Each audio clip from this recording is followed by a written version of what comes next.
सर्वधर्म समभाव म्हणजे नपुंसकपणा. लाल किल्ल्यावर भगवा फडकवण्यासाठी काम करा. संभाजी भिडे.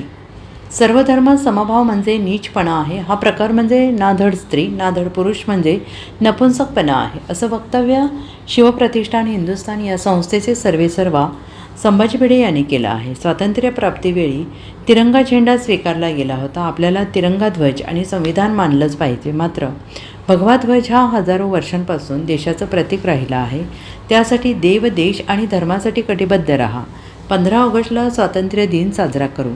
तिरंगा फडकवू, पण दिल्लीच्या लाल किल्ल्यावर भगवा फडकवण्यासाठी काम करत राहू, असं संभाजी भिडे यांनी म्हटलं आहे. ते सोमवारी नाशिक येथील एका कार्यक्रमात बोलत होते आणि यावेळी संभाजी भिडे यांनी पुन्हा त्यांच्या एका आंबा खाऊन मुलं होतात या वक्तव्याचा उच्चार केला.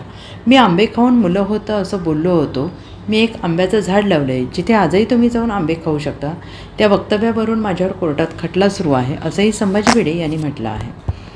Bureau report, SBN Marathi, Sangli.